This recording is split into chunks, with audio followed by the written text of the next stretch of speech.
This is how you gain 50 levels in a matter of seconds, and this is how you destroy NPCs without taking any damage. These are some of the craziest hidden tricks that pros abuse that you don't. So this trick is for players that have literally just started the game. Instead of farming NPCs at the first island, the thing you want to do is make your way over to the last fountain island. And then once you get up here, you want to walk over to one of the NPCs, and then you want to glitch them behind a wall, and you just want to pummel them with your melee attack until they've died. And you're going to notice that this gives you a huge amount of levels. And if you do this like 2 or 3 times, it literally gives you 50 to 60 levels, which is really insane. But if you're not a new player to the game, then you probably don't want to be doing this because it's not going to give you as many levels as you think.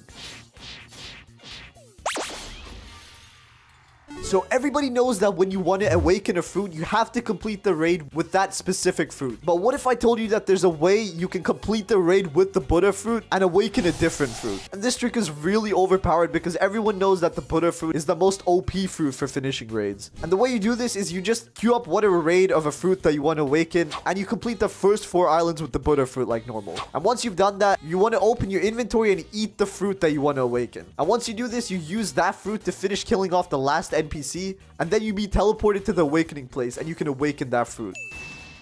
What is underneath the Blox Fruits map? This one's actually pretty easy. All you have to do is go to the highest point on the map you can find. I recommend the mansion on the second sea. All you want to do is go into your settings on Roblox, and you want to turn your graphics to the lowest they can possibly be. And once you've done that, all you have to do is just jump as high up into the sky as you can, and then hold down an ability so you stay frozen midair. And what is actually underneath the Blox Fruits map is the Earth. Does that mean that Blox Fruits is on an alien planet? I mean, it would make sense. You can't really get abilities in real life. But if you want an easier way to do this glitch, I recommend some type of flying fruit like the flame fruit, venom fruit, light fruit, or even love fruit. Okay, so apparently the light fruit is not the fastest fruit in Blox Fruits. There's one that's a lot faster. I'm obviously talking about the portal fruit. This fruit used to be known as the door fruit, but it was changed because of copyright reasons. So once you unlock the sea ability for this fruit, which is called World Warp, it lets you literally TP anywhere on the map that you want. You can choose any island or any place and just instantly get teleported there. And a bonus to this is that if you have your friends standing nearby, they can also walk into the portal with you and it will TP them to the place that you went to. This fruit costs 1,900,000 belly or 2,000 Robux. And the stock chance it has is only 7%, so it's a pretty rare fruit. But the downside is that it's not really good for many other things. I mean, it's decent at PvP, but the main thing that you want to use it for is just traveling from place to place. So did you know that in Blox Fruits there's actually a way to make boats fly? You might be wondering, how the heck do you do this? But it's actually pretty simple. All you have to do is equip the control fruit, then you create a dome with the fruit, and then using its ability you can just fling your boat into the sky. I mean, it's a pretty cool trick to impress your friends. I mean, it doesn't really have that much practical use unless you're trying to climb a mountain or something. But overall, it's a pretty decent trick because if you do fling your boat, you can travel a huge amount of distance in a short amount of time.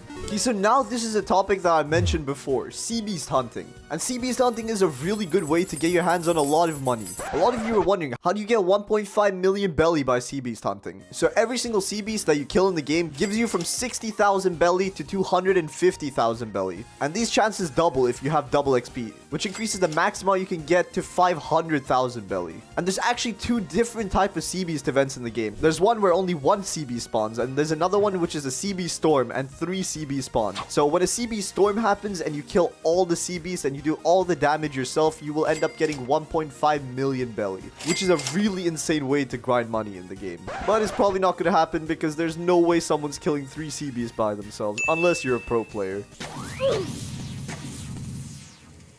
This next one is a really easy way to get your hands on a huge amount of cash. When you're in the second sea, head over to the cursed ship, and the cursed ship has a lot of chest spawn locations. And if you make your way over to every single chest and collect each and every one of them, you should get your hands on a huge amount of money. And then once you've collected every chest, you can just server hop and repeat the same thing. And there's a butt ton of chests here, which makes it way better than the Upper Sky Islands farming technique. So this is a pretty easy way to raise your bounty in Blox Fruits by a huge amount in a really short amount of time. There's this little hidden island on the first sea, and there's a guy called the mob leader there. So every time you kill the mob leader, he increases your bounty by 3,000. And he literally only takes 1 minute to respawn. You can basically AFK farm this guy. And if you keep killing him over and over every minute as he keeps respawning, that should give you 180,000 higher bounty in literally 1 hour. Imagine how much you could get if you grinded for 1 day. So everybody knows that the F ability of the light fruit is one of the fastest ways to travel in the whole game. But unlike the flame and venom fruit, you actually can't turn once you started flying, which is something that makes the light fruit pretty bad. So if you started flying and you're off course by a bit, you have to completely stop the ability, wait for it to recharge, and then start flying again. But there's a pretty easy fix to this. All you have to do is awaken your light fruit by doing the light raid. And once you awaken this ability, it lets you turn mid-flight. And it makes a really nice bounce sound when you turn, just like when you hit a wall when you're normally flying. But if you want to stick to speed, you should probably be going for the portal fruit. So everybody knows that Sharkman Karate and God Human are the two best fighting styles in the game. But which one is actually better? If you're trying to grind and reach max level, Sharkman Karate definitely is better at this. Because if you notice when you use the abilities, the Sharkman Karate doesn't have a delay between its third attack, but God Human does. And that is one big downside to grinding. But when it comes to PvP, God Human definitely takes the lead in this. All of God Human's abilities are completely focused towards stunning and dishing out huge amounts of damage to your opponent. I would mainly use God Human for bounty hunting and just collecting belly, and I would use Sharkman Karate to just grind levels. And keep in mind, God Human is literally the hardest fighting style to get in the game, so most of you watching probably just want to go for Sharkman Karate. So this is a pretty easy trick to farm some hockey. So the first step is you have to make sure that you have an elemental fruit equipped in.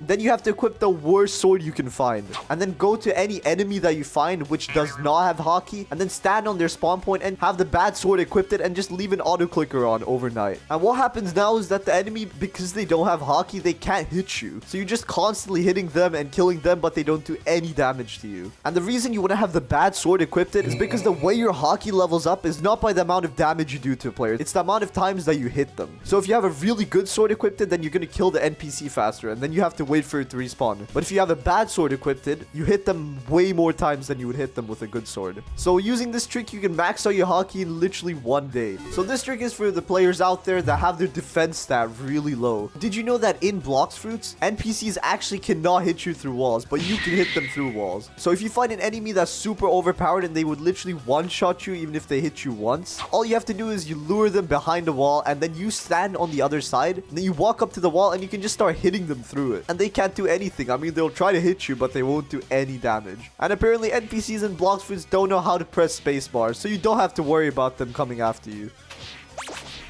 So did you know that there's a pretty easy way in this game to just get a free 200 fragments? So all you have to do is be on the 3rd sea, head over to Hydra Island, and go to the arena trainer. And then if you get the training dummy quest and then you kill him, you just get 200 fragments and 22,000 belly. And the weapon that the training dummy uses is the dark blade. I know what you're thinking, oh my god bro, it's the dark blade. But the training dummy can't actually use the abilities of the dark blade. It can only use the passive ability. And his level is only 1,500, so he should be really easy to kill. But keep in mind that you can only equip this quest every hour, so it's probably not the best method in the game, but nevertheless a pretty easy way to get 200 fragments. If you're wondering how to maximize your potential for leveling up, the race you probably want to get for that is Ghoul. And the reason for this is that most of the Ghoul's abilities are all targeted at leveling up with the Buddha fruit. But keep in mind, this is only if you have the Buddha fruit, and if you don't, you probably want to go for a different race. So for the version 1 of the Ghoul, it's pretty basic. You run 30% faster during night, and for version 2, every time you hit a player using a combat style, it heals you 25% of the damage that you've done to the other player. But this is really good for Buddha users because even when you take that little bit of extra damage, you can instantly heal back up. And once you get version 3 of the race, you unlock an ability called Heightened Senses. And this allows you to use abilities that are still 40% on cooldown. And it gives you buffs such as increases your overall damage by 10%, your speed by 10%, and your defense by 15%. So out of every race in the game, you probably want to keep your eye out on this one if you want to level up as fast as possible. So in the latest update of Blox Fruits, they actually added a new NPC to the Arctic Cave. And this NPC is the Aura Expert. And you first sea players might be wondering, what is the Aura Expert? And there's really good reason for this, because there's no point having an Auras Expert if you can't actually buy any auras to use. The person that you buy auras from doesn't actually spawn in the first sea. He only spawns in the second and third one. So it's kind of useless to have an Auras Expert in the first sea when first sea players can't even equip anything from him. But I guess it's kind of useful for second and third sea players that are just chilling out in the first sea. Okay, so this is another pretty cool trick to get yourself your own free private server. And the way you do this is that once you head over to Blox Fruits, head into the servers section. You click on where it says descending and you change it to ascending. And you can see that it'll show up with a bunch of servers that only have one player in them. And once you join the server, you basically have a private server to yourselves, because players that join Blox Fruits are more likely to be put into a full server than a completely empty one. And if the player that's in the server leaves, it literally makes it so that you're the only player in that lobby, and you can invite your friends and you guys can just have a good time grinding in peace. Because if you grind in public servers, there's a good chance that some annoying player is just gonna try and kill you over and over again.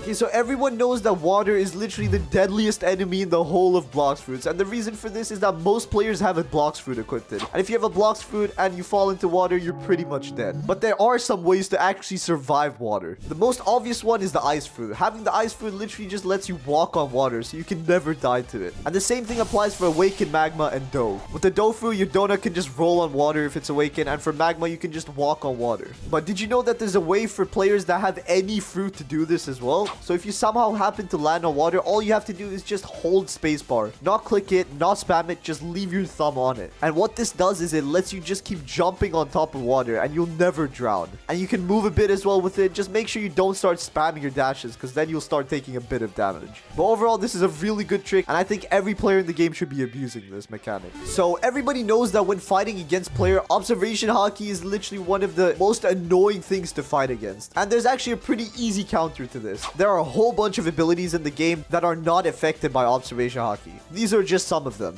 And usually what players do is that they use one of these abilities first, and this turns off the other player's observation and they can't activate it for a certain amount of time. And what a lot of people do is have a gun to use that ability, because guns are useless and nobody uses them, so you might as well get one, upgrade it enough to have an observation blocking attack. So what you want to do once you have that type of gun is use it at the start, and then you can spam all of your other abilities without worrying about them having to dodge it.